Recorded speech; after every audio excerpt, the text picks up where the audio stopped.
Hello అండి. అందరి ఇళ్లలో అయితే వెడ్డింగ్ కార్డ్స్ ఉంటాయి కదా! ఈ వెడ్డింగ్ కార్డ్స్ తోటి ఏ విధంగా యూజ్ చేయొచ్చో నేనైతే చూపిస్తాను చూడండి. ఇంట్లో మనం డెకరేటివ్ ఐటెమ్స్ లెక్క యూజ్ చేసుకోవచ్చు. కేక్ తీసుకున్నప్పుడు కేక్ హోల్డర్ లెక్కుండి ఇస్తారు కదా! దీన్నైతే రీయూజ్ చేసుకుందాం. మా పాప ఆల్రెడీ అయితే పెయింట్ ఏసేసింది.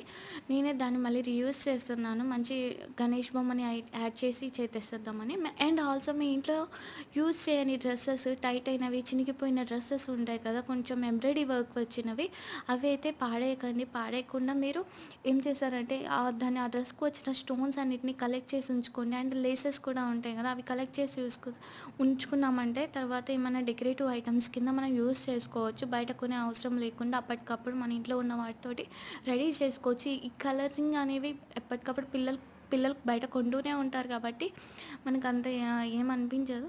సో, ఇంట్లో ఉన్న వాటితో ఇలా అయితే చేసేసుకోవచ్చు. ఫస్ట్ అయితే నేను గణేష్ ఐడల్‌ని అయితే కట్ చేసుకున్నాను. నెక్స్ట్ గమ్ తీసేసుకొని స్టిక్ చేసుకుంటున్నాను. స్టిక్ చేసుకుంటూ చూడండి ఎంత కలరింగ్ ఎంత బాగా వచ్చేసిందో. ఈ గణేష్ బొమ్మనైతే అక్కడ అతికిచ్చేసేసుకున్నామంటే చాలా బావుంటుంది. మీరు కూడా ట్రై చేయండి. నేనైతే ఫస్ట్ టైం ట్రై చేస్తున్నాను. ఎలా ఉందో కూడా మీరు కామెంట్ చేయండి. బావుందా లేదా అని.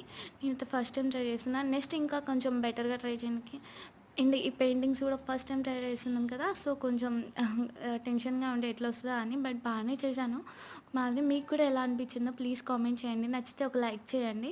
Please subscribe my channel.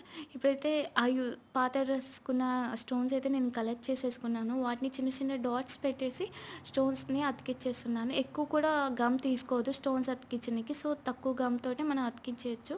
మనకి థ్రెడ్ ఉంటుంది కదా! థ్రెడ్ తీసుకొని గనుక అతికిచ్చేసుకున్నామని గట్టిగా హోల్డ్ అయితుంది. ఇలా వచ్చేసింది. Thanks for watching. Please subscribe my channel.